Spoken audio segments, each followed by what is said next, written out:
Thank you so much. Thank you, Mr. Ambassador, and thank you, Head of the Delegation, and thank you, Ms. Lehner. One of the great pleasures of my life, and I'm very, very proud of it, that it is for about 4 decades that I have been working very closely with the ICRC. And it gives me particular pleasure that I established with your President, Alexander Hague, the seminars which we, the ICRC and NYU, host in New York every March for UN diplomats on humanitarian law. I am greatly honored to have been invited to deliver this lecture commemorating the 70th anniversary of the Geneva Conventions. My topic is, as you know, the anniversary and the impact of the conventions on the humanization of the law world. But before starting that, let me just say a few words about how I first got involved in the Geneva Conventions to start with. In 1967, I was at the United Nations and in the Israeli delegation, and I was asked to come back to Jerusalem. Ambassador Shabtai Rosen, one of the great scholars of international law, moved to New York, and I was offered, which was an incredible promotion for a person my age, the post of legal advisor of the Foreign Ministry. And soon after my arrival, within weeks, I was asked to advise the Prime Minister of Israel, at that time Mr. Levi Eshkol, about the legality of establishing Jewish settlements on the then recently occupied West Bank. I was a very young person, objectively speaking, certainly young legal advisor, and I gave an opinion, which was quite short, about 3 pages, and it was quite unambiguous. My advice was that establishing civilian settlements on the West Bank would be a clear violation of explicit provisions of the Geneva Conventions. That was 67. The following year, I was asked to give an opinion on some more delicate questions, namely whether it was legal to demolish punitively houses of Arab inhabitants of the West Bank who were accused of subversive activities, and also whether it would be lawful to deport them outside of the West Bank. On these questions too, I gave clearly negative opinions. It would not be lawful to do so. This would be clearly against the Geneva Convention. Now those opinions were secret, and it is not my character to give publicity to secret things that I write, but they were discovered in the Israeli archives by Tom Segev, a well-known journalist, and by Gershom Gorenberg, a very prominent Israeli American historian who lives now in Israel. Those opinions reflect my legal position today. 2 years ago or so, I wrote a major article for the American Journal of International Law dealing with the anniversary of the occupation of the West Bank. I fleshed out those opinions in more detail and explained that they reflect my position too. I realized that these opinions were very controversial, but my long life belief has always been that legal advisors and judges must call the things the way they see them. And to liberally paraphrase a statement of Prosecutor Jackson in Nuremberg, I would say this: our record today is the record on which history will judge us tomorrow. I know that and you have been asking me about Secretary Pompeo's opinion. All I would like to say about it, that I do not believe that that opinion will change the very strong opinion of jurists which now exists in the international community about the question of the settlements. Now, first speaking now on the subject which is on our agenda, and I apologize for this digression. And before that, let me just say one word about the ambassador, if I may say. He was the right-hand man of a very important historical prosecutor, Carlo Del Ponte. We have not always agreed, but I have a tremendous respect for him and for his boss. And had we always agreed, perhaps he would have been not a very good prosecutor, and I would have been a bad judge.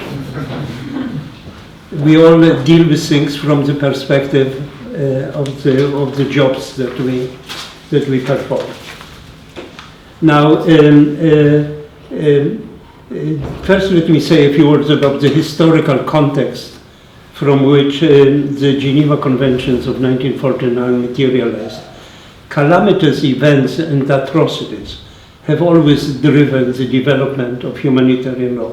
In 1863, the American Civil War gave rise to the Lieber Code and ultimately gave birth to the Hague Law, which governs the conduct of hostilities. 156 years ago, the Battle of Solferino, which was immortalized in Henry Dunant's moving memoir of bloodshed and killing, inspired the Red Cross movement. Thence became the branch of international law, which is the Geneva Conventions, the humanitarian law, which, starting with the first Geneva Convention of 1864, has provided for the protection of victims of war, the sick, the wounded, prisoners and civilians in war on land. It was incidentally, for those of you who are interested in human rights, the very first international convention which prohibited discrimination among wounded and sick in the field. You could not say, I'm not going to take care of him because he is not Austrian, I will not take care of him because he is not Italian. Complete equality in treatment without any discrimination. In the 20th century, of course, Nazi atrocities led to Nuremberg trials, the Genocide Convention, the Universal Declaration of Human Rights clauses in the United Nations Charter, and a plethora of human rights treaties and declarations. While Geneva Conventions 1, 2, and 3 followed earlier, more rudimentary models of international humanitarian law, the common clauses of the conventions and Geneva Convention 4 on protection of civilians were entirely new conceptions of the law. The conventions became quickly the flagship of the post-World War II legal changes that shifted the paradigm of many aspects of humanitarian law from an interstate model, archetype, to a homocentric model, system which focuses on the rights and obligations, not only of states, but also of individuals. The Geneva Conventions introduced the system of grave breaches and the obligation of all state parties to prosecute or to extradite people who have committed grave breaches of the Geneva Conventions. The conventions thus contributed to the principle of universality of jurisdiction. And also the conventions, the Geneva Conventions, contemplated exercise of jurisdiction by the detaining powers only. It is no longer questioned that international criminal courts and tribunals may also, in addition to detaining powers, exercise jurisdiction over people who commit breaches of the Geneva Conventions, particularly of the grave breaches. To understand the significance, the historic significance of the Geneva Conventions, it is useful to consider and compare the legal protections that existed before the conventions. Now, the most significant of the former was, of course, the famous Hague Convention number 4 on laws and customs of war on land, which that convention established important but inadequate rules governing the protection of civilians in occupied territories. Now, the suffering of civilians in Nazi-occupied Europe demonstrated that there were great gaps in that convention and that there was a need for a more protective regime. Informed by the experience of World War II, Geneva Convention 4 obligated the occupier to assume active responsibility for the welfare of the population under his control. These obligations included ensuring the basic needs of the population: food, health, administration of justice, and more broadly, protection of human dignity of the inhabitants. In further contrast to Hague 4, Geneva 4 contains detailed provisions on protections to be afforded to civilians, the general population, vulnerable groups such as children and women, and internees, and not only in occupied territories, but also in the territories of the parties to the conflict. Geneva 4 constitutes a great leap in what has been a long march to more a proactive approach in safeguarding civilian populations, from reciprocity to individual responsibility and rights.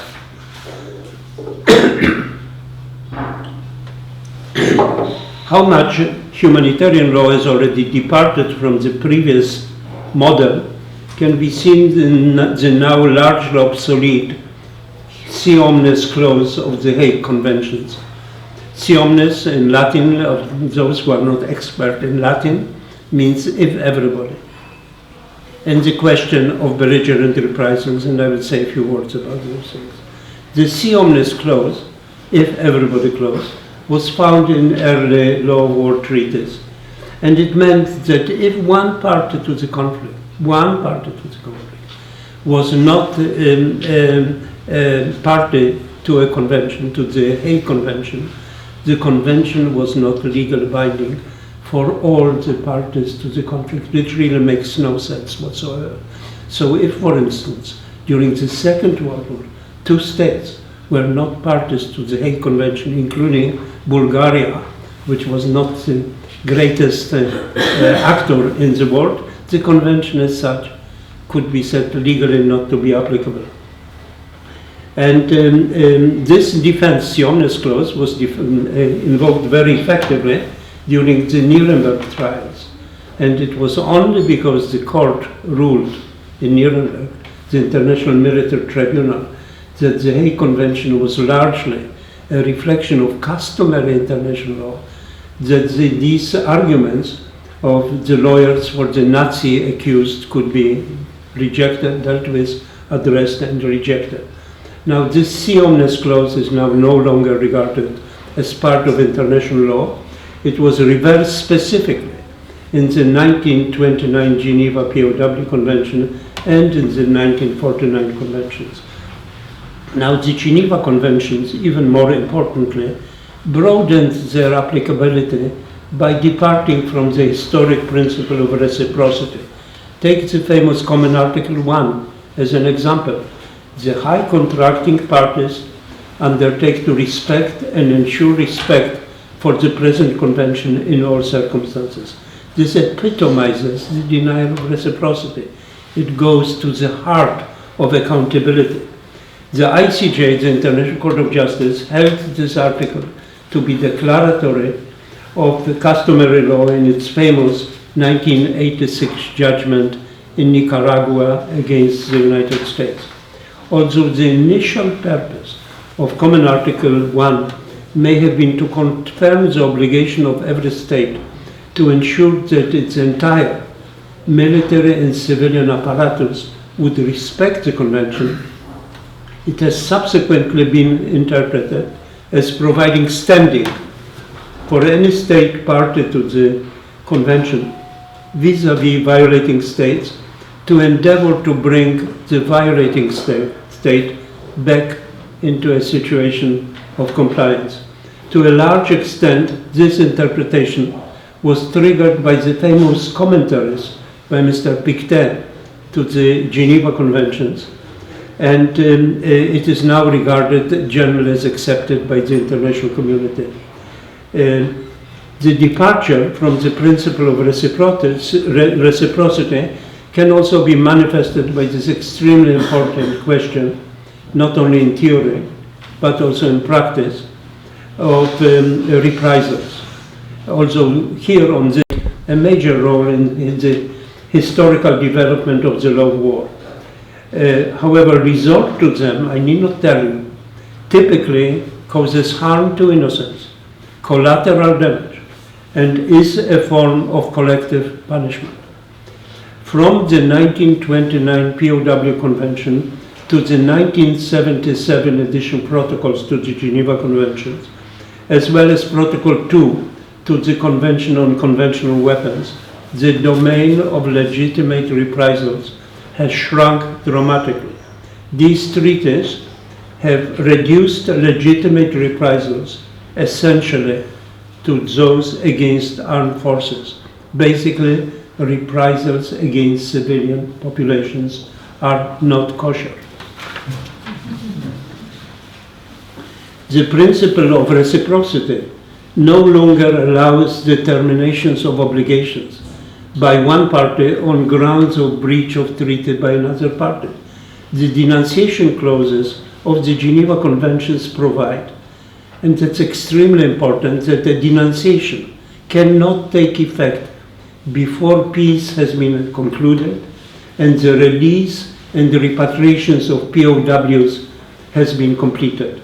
Article 60, paragraph 5 of the famous Vienna Convention on the Law of Treaties resonates with these provisions of the Geneva Conventions. The party a victim of a breach of treaty cannot invoke the breach as ground for terminating the treaty which has provisions of a humanitarian character relating to the protection of the human person. It's completely excluded. The most famous, of course, of the common clauses of the 1949 conventions is Common Article 3, which for the first time in history of international law introduced regulations of non-international armed conflicts into multilateral humanitarian conventions. While it is generally accepted that violations of Common Article 3 can constitute war crimes, the identification of the Hague rules applicable in non-international armed conflicts is still somewhat unclear. Article 3 was neither intended nor applied to govern the conduct of hostilities. Grave breaches do not apply to violations of Common Article 3, nor is the concept of combatant immunity and POW regime applicable to such conflicts. Additional Protocol 2, customary law, statutes of International Criminal Tribunal, and jurisprudence, such as the famous Tajik decision of the ICTY from 1995, are helpful, but perhaps do not provide sufficient guidance for military practice. Nevertheless, following the 1995 decision of the ICTY under the brilliant presidency of Antonio Cassese and the ICRC project on customary law, Common Article 3 became central to introducing into non-international armed conflicts many of the rules of international humanitarian law which were applicable until that point only in international armed conflict. The ICRC considers that Common Article 3 is binding not only on state parties but also on non-state groups, both as a treaty and as a customary law. Common Article 3 brought into humanitarian law the quintessential norms of human rights. Joyce Guthridge, who was one of the British delegates to the 1949 conference, observed with some prescience that Common Article 3 guaranteed the observance of certain fundamental human rights. Now, together with provisions of the statutes of International Criminal Tribunal, Common Article 3 led to prosecutions in international criminal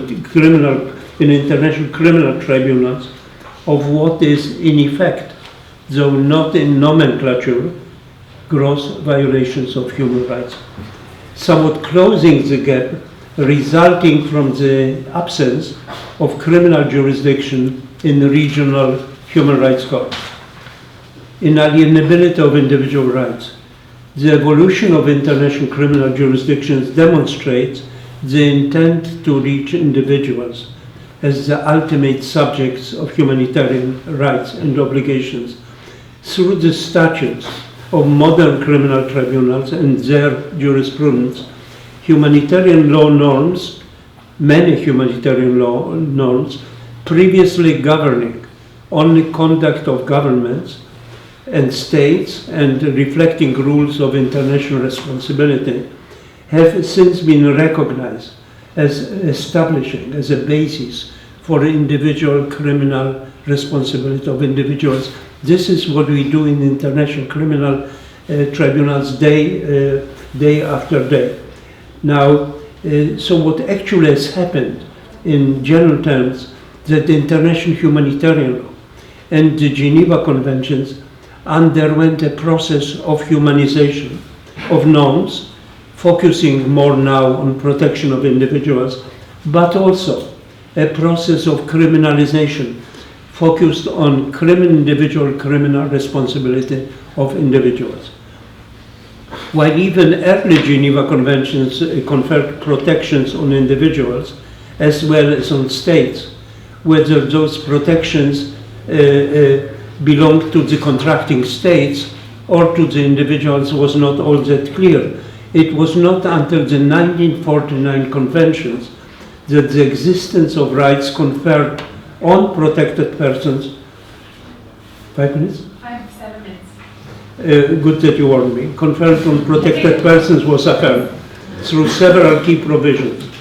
These provisions clarified that rights are granted to the protected persons themselves, and they introduced into international humanitarian law, or the law of war, what is analogous to the human rights principle of jus cogens.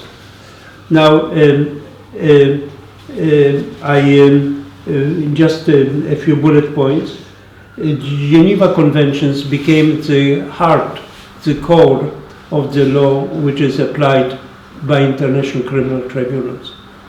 And again, these are provisions for the most part which have been drafted to govern conduct of governments and parties, and governments and states. I refer to the fact that modern international law and practice in international humanitarian criminal tribunal regards those provisions as now governing also individual criminal responsibility. In Tokyo and in Nuremberg, the tribunals were strongly criticized after the war for applying ex post facto law, for applying norms which were developed in Nuremberg Charter and which may not have existed at the time that when Nazi criminals or Japanese criminals committed certain crimes during the war. To avoid this problem and preempt it, we in modern international criminal tribunals have superimposed on the statutes established by the United Nations the obligation that those norms which we are applying as criminal law must also be a reflection of international customary law. Now, I turn to conclusions, and I would like to say this. Important as the Geneva Conventions were at the time of their adoptions, they have only gained importance with the passage of time. Their impact on public international law and human rights cannot be overestimated. First, they gained universality and are the most highly ratified treaties in the world. Second, most of their provisions are recognized as customary law and often as jus cogens or peremptory norms which cannot be derogated from. Third, They are routinely applied by international criminal courts and tribunals, as well as by national courts. Fourth, they have shown unusual adaptability to changed circumstances. And I will give you only one or two examples of that. For example, the strict state-to-state obligation with regard to repatriation of prisoners of war stated in Article 1(1)(a) of the Third Geneva Conventions gave the states absolute power to request, as the Soviet Union did after the Second World War, that all the Soviet prisoners will be sent back, whether they want to or not, back to the Soviet Union. The United Nations, in its practice, in Korea and elsewhere, and the international community did not accept this rule because they felt that it is in conflict with the basic principle of human rights and individual autonomy. And now, more and more, it is accepted, and this is the practice of the ICRC, that the individual choice of the prisoners of war must be the guiding principle. The second example I would like to give you is the famous Article 4 of the Fourth Geneva Conventions, which states that a protected person must be the citizen of the adversary. So if you are captured, if you are a prisoner of war, if you are a protected person, you must be held by someone who does not have the same color of a passport. Again, for in the modern era, when you have so many fragmented states, where for several years in Yugoslavia, people might still be complete total adversaries, but still have the same old Yugoslav passport, this provision makes no sense. And the tribunals departed from this tribunal and provided that from now on, it is enough if you are held in the hands of an adversary, a different ethnic community, for example, even though you still have the same nationality. I would not like to say that everything is completely rosy. The two distinguished persons who have introduced this evening, this seminar or the discussion which we are having, spoke of the frequency of violations. But there is no question in my mind that despite the violations and the crimes which are continuing unabated, the international community, human beings in all situations of armed conflict, would be so much worse were it not for the Geneva Conventions and for its indefatigable guardian, the ICRC. And we are all extremely grateful to the ICR for the superb job that it is doing, very often in difficult circumstances. They, the Geneva Conventions, and the ICRC hold us to a higher standard of human dignity, which cannot, in any circumstances, be contracted away. Thank you very much.